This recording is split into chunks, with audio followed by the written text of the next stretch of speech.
And there are people who say that the whole issue about going to the bush, what and things like that was about rigging of elections. Then this election, surely, after 40 years, you have an election like this? You don't know what is going on, things are all a mess. No, this is not acceptable.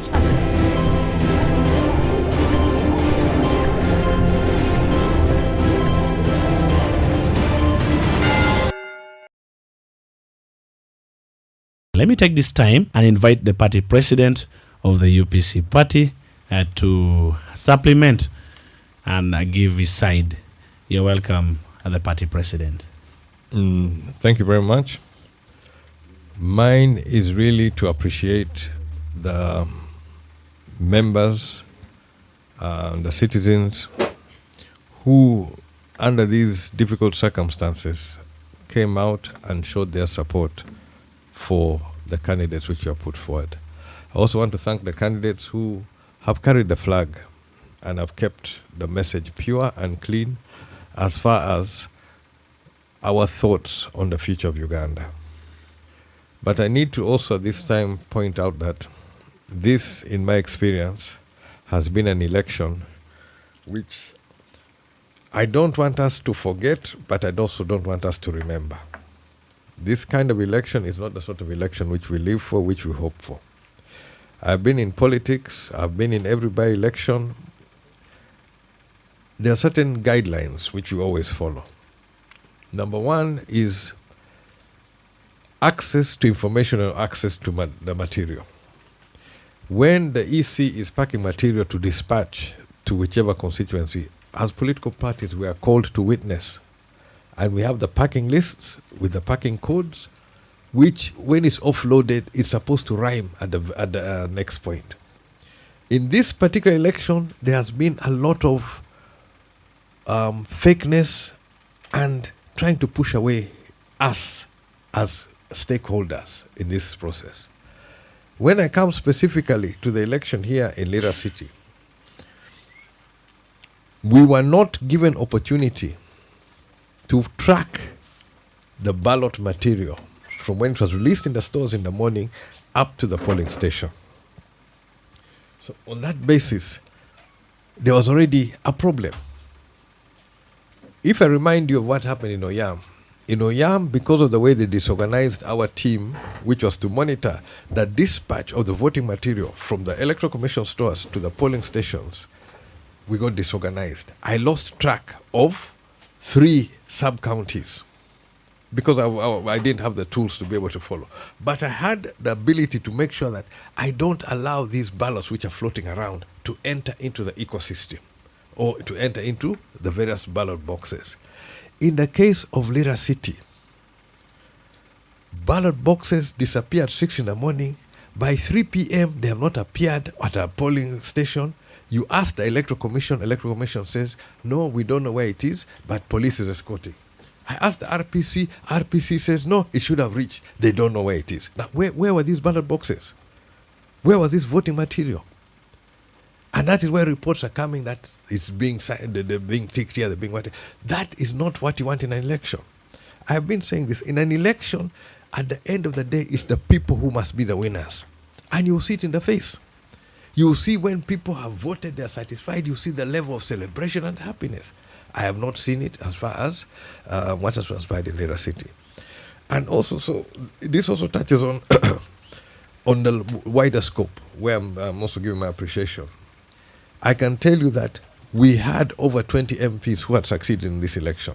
Despite the aspect of removing me from the ballot in order to diminish or to demoralize UPC, we had over 20, but this level of stealing, manipulation. And the manipulation did not just go on the ballot. It went into the issue of the register. There are problems with the register. In the early part, when we were sorting out my nomination for president, my name disappeared from the register. And the name of Honorable Betty disappeared from the register for 2 weeks. So we've had a lot of manipulation in this election. So this election is not a normal election. But again, I thank those who have braved, because as a peace-loving political entity which is putting forward a vision, a better vision for Uganda, this is our only avenue which we have. As ugly as the election is, this is the way we do our politics. I could not expose people to try and confront which normally it's up to us to gather our votes. But I have seen over these few days, even at the time when we had Kony moving around in Ngeta, just on the outskirts here, which is now part of the city, there were kids abducted. I found a kid in Garamba whose home is in Ngeta. He was picked from Ngeta. We did not have this level of military patrols. Have we ever seen 2 kilometers of military patrols, even in the worst of times here in Lira City? It has never been the case.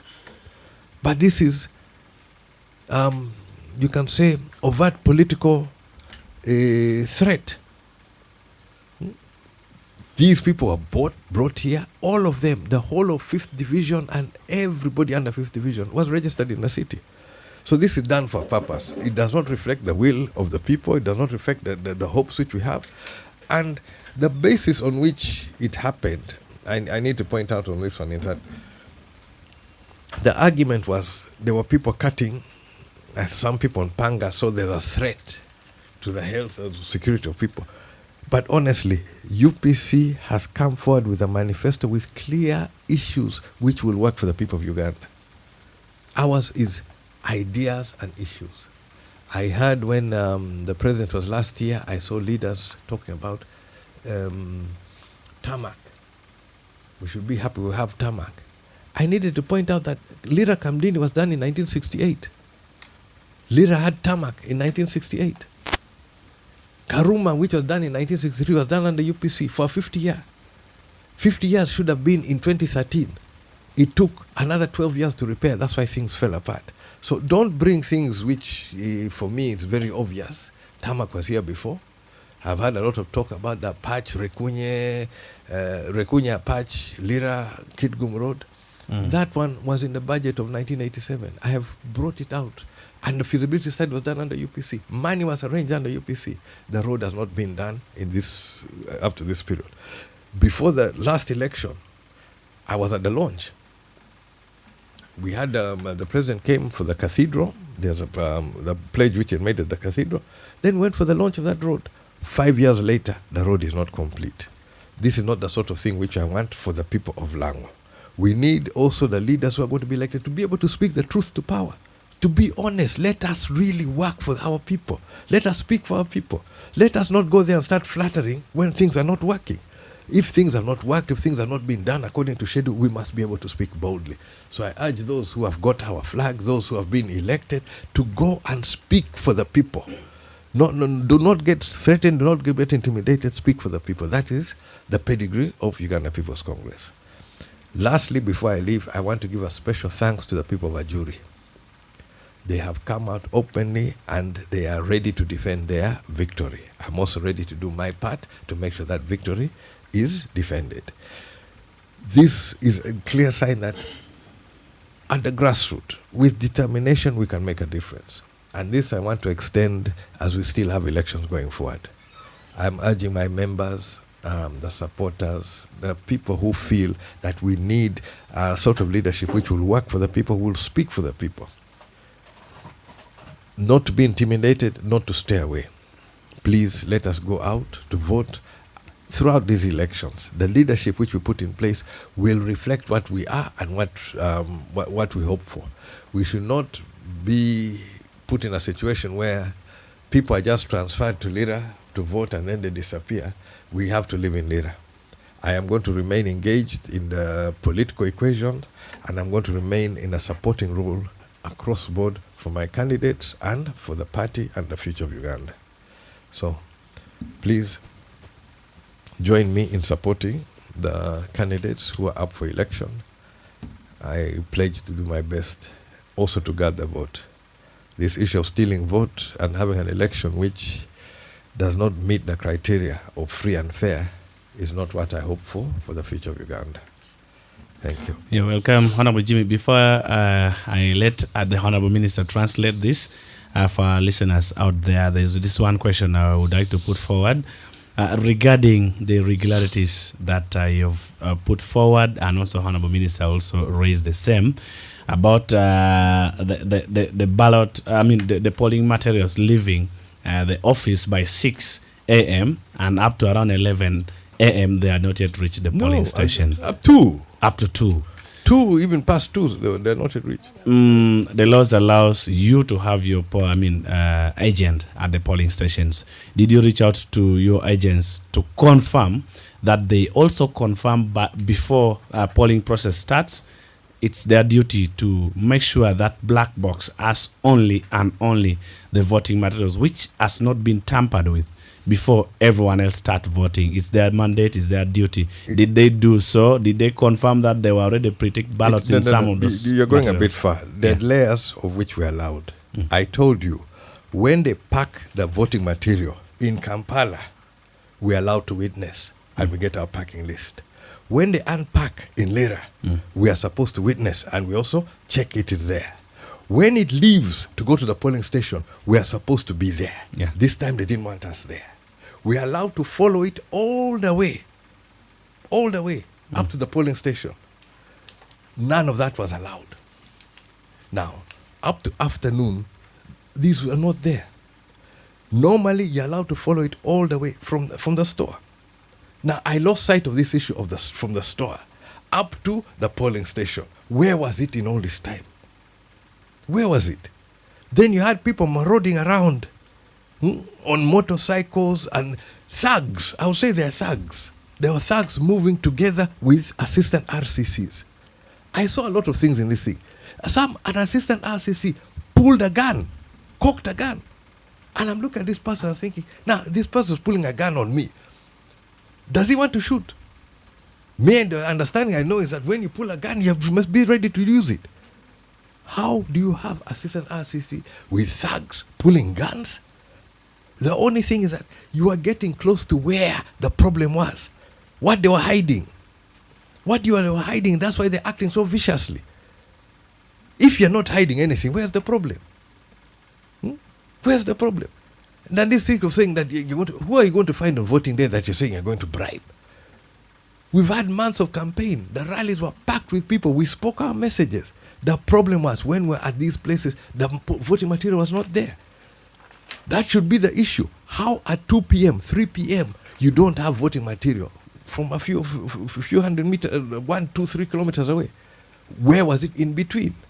If somebody is bringing you money and then it disappears for 11 hours, and then it arrives there, what are you going to do? And it arrives now, you've got 1 hour voting and things like that. Do you think things were going to go proper? No. This was a problem and it was deliberate. Along the thing, all this issue of delays and what, you ask these people, I asked all the officials. We went to Electoral Commission, where is the voting material? Oh, we don't know. But it's being escorted by police. You get the RPC, where's the voting material? No, I don't know. Now, who knows? Who knows? This is not something which it should leave my eyesight. Also now at voting, when the machine is not working, the register. We're being chased from the register. Every part they're chasing the people from the register 10 meters. Then somebody comes with a slip, immediately vote. You can't check on the register. And then they get, this is not a proper election. First, when I went to vote, a young man came and confronted me at my polling station with a yellow register.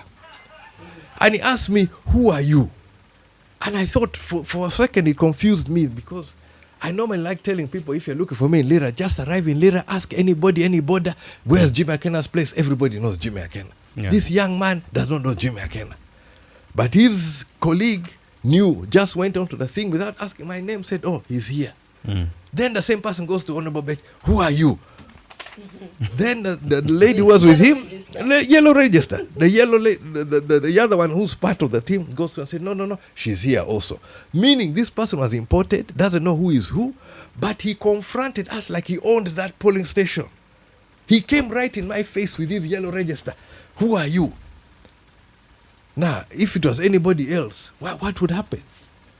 And at that polling station, there were more soldiers than us. Well over 100.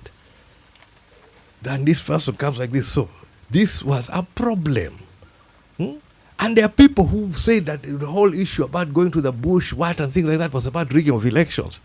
Then this election, surely. After 40 years, you have an election like this? You don't know what is going on, things are all a mess? No.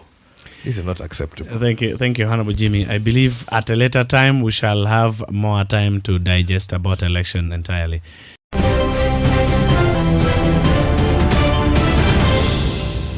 Thank you for watching Lango News channel. Please subscribe for more updates.